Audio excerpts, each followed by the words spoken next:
ሁለት ሀገራት አንድ ትልቅ ዋንጫ። ግን ጨዋታው ከመጀመሩ በፊት ትልቅ ጠብ ተነሳ። ጠቡ ስለምን መሰላችሁ? ጨዋታውን የምንጫወትበት ኳስ የማን ይሁን የሚል ነበር። አዎ ማመን ይከብዳል። ግን የመጀመሪያው የዓለም ዋንጫ ፍጻሜ ታሪክ የተጀመረው በዚህ አስገራሚ ክርክር ነበር። እንደ ኤሮፓውያን አቆጣጠር 1930 ዓለም ገና የእግር ኳስን አስማት በአግባቡ ማጣጣም የጀመረችበት ወቅት ነበር። በሌላ በኩል ግን የዓለም ፖለቲካ ውጥረት ውስጥ ነበር። ሁለተኛው የዓለም ጦርነት ዳር እያለ የኢኮኖሚ ቀውስ ህዝቡን ባስጨነቀበት በዚህ አስቸጋሪ ጊዜ ሰዎች ተስፋ የሚሰጣቸው አንድ ነገር ይፈልጉ ነበር። በዚህ ትርምስ መካከል ግን አንድ ሰው ታላቅ ህልም ነበረው። ስሙ ዡልስ ሪሜት ይባላል፣ የፊፋ ፕሬዝዳንት። ህልሙ በጣም ቀላል ግን ከባድ ነበር። ዓለምን ሁሉ በአንድ የእግር ኳስ ፍቅር ማስተሳሰር። እናም ያ ታላቅ ታሪክ በይፋ ተጀመረ። ፊፋ ለአባል ሀገራት በሙሉ የግብዣ ጥሪ አስተላለፈ። ነገር ግን አብዛኞቹ ምላሽ አልሰጡም። ለምን መሰላችሁ? ምክንያቱም የውድድር አዘጋጅ ሀገር ኡራጓይ ለብዙዎች በጣም ሩቅ ነበረች። በተለይ የአውሮፓ ሀገራት ወደ ደቡብ አሜሪካ ለመድረስ በባህር ላይ ለ3 ሳምንታት ያህል በጀልባ መጓዝ ነበረባቸው። ይህ አድካሚ ጉዞ ስላስፈራቸው አብዛኞቹ ጥሪውን ውድቅ አደረጉ። ፈረንሳይ፣ ቤልጂየም፣ ሮሜኒያ እና ዩጎዝላቪያ ብቻ ነበሩ በጉዞ ተስማምተው የመጡ ሀገራት። እስኪ ያስቡት፣ ለ3 ሳምንታት ባህር ላይ እየተጓዙ የአካል ብቃት እንቅስቃሴ ሲሰሩ።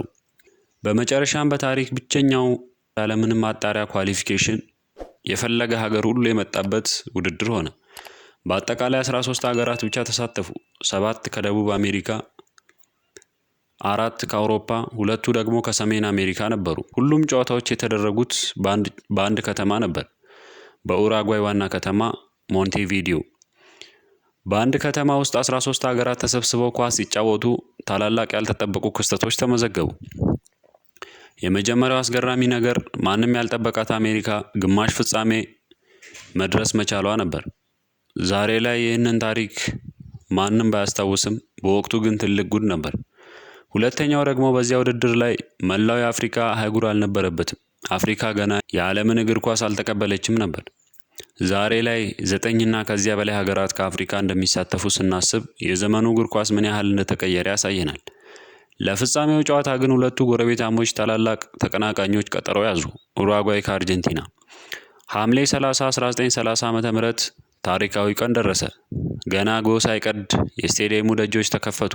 ደጋፊዎች ጨዋታው ከመጀመሩ 6 ሰዓት በፊት ስቴዲየም መግባት ጀምረው ነበር። ጨዋታው ሲጀምር ስቴዲየሙ ከ93,000 በላይ በሆኑ ተመልካቾች ሙሉ በሙሉ ጥቅጥቅ ብሎ ሞልቶ ነበር። ነገር ግን ተጫዋቾቹ ሜዳ ላይ ሊገቡ ሲሉ ትልቅ ክርክር ተጀመረ። አርጀንቲናዎች እኛ በራሳችን ኳስ ካልተጫወትን አንገባም አሉ። ኡራጓዮች በበኩላቸው የለም እኛ በራሳችን ኳስ ነው የምንጫወተው በማለት ድርቅ አሉ። ነገሩ እየተካረረ ሲሄድ ፊፋ ጣልቃ ለመግባት ተገደደ። ፍርዱ ምን ሆነ መሰላችሁ? የመጀመሪያው አጋማሽ በአርጀንቲና ኳስ ይጫወታሉ፣ ሁለተኛውን አጋማሽ ደግሞ በኡራጓይ ኳስ ይጫወታሉ የሚል ነበር።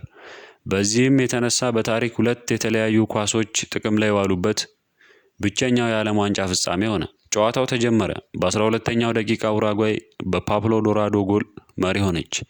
ነገር ግን አርጀንቲናዎች በ20ኛው እና በ37ኛው ደቂቃ አስደናቂ ጎሎችን አስቆጥረው የመጀመሪያውን አጋማሽ 2-1 በሆነ ውጤት መሪ ሆነው አጠናቀቁ። ስቴዲየሙ በዝምታ ተዋጠ። አርጀንቲና ዋንጫውን ልትወስድ ነው ተባለ። ግን በሁለተኛው አጋማሽ የኡራጓይ ኳስ ወደ ሜዳ ገባች። እናም ተአምር ተፈጠረ።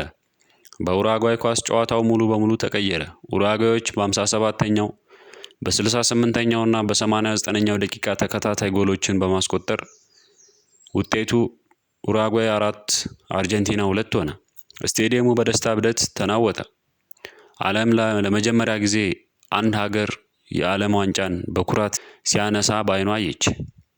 ጨዋታው ተጠናቆ ኡራጓይ አሸናፊ መሆኗ ሲረጋገጥ የፊፋው ፕሬዝዳንት ዡልስ ሪሜት ዋንጫውን ለሻምፒዮኖቹ ለመስጠት ወደ ሜዳ መጣ። ነገር ግን በወቅቱ ምንም አይነት የተዘጋጀ መድረክ፣ የክብር አጥር ወይም የተለየ የሽልማት ስነ ስርዓት አልነበረም። ዡልስ ሪሜት የወርቁን ዋንጫ ከኪሱ አውጥቶ ለኡራጓይ ካፒቴን ዝም ብሎ እጁ ላይ አስጨበጠው። ተጨባበጡ፣ ጨረሱ። በቃ ውድድሩ በዚህ መልኩ አበቃ። ዛሬ የምናየው የዓለም ዋንጫ ፍጻሜ እስኪያስቡት፣ የሌዘር ሾው፣ የደመቁ ዘፈኖች፣ በቢሊዮን የሚቆጠሩ የቴሌቪዥን ተመልካቾች። ይህ ሁሉ ታላቅ ክስተት ግን መነሻው የ1930 ቀላልና ጥሬ ጅምር ነበር። 1930 እግር ኳስና ዓለምን ለዘላለም የለወጠ ታሪካዊ ምዕራፍ። ማንም ያላሰበው ነገር የተፈጠረበት፣ በሁለት የተለያየ ኳስ የተጫወቱበት አስገራሚው የመጀመሪያው የዓለም ዋንጫ። በቀጣዩ ምዕራፍ ወደ 1950ው የብራዚል የዓለም ዋንጫ እንጓዛለን። መላው ብራዚል ዋንጫውን እናሸንፋለን ብሎ በልበ ሙሉነት ሲጠብቅ፣ ታሪክ ግን መላውን ዓለም ያስደነገጠ ሌላ ተአምር ይዞ መጣ። ይህ ሜዳ ላይ ስቶሪስ ነው። ቀጣዩ አስደናቂ ምዕራፍ እንዳያመልጣችሁ አሁኑኑ ቻናሉን ሰብስክራይብ በማድረግ የደወል ምልክቷን ተጫኑ። በሚቀጥለው ቪዲዮ እስከምንገናኝ ቸር ሰንብቱ።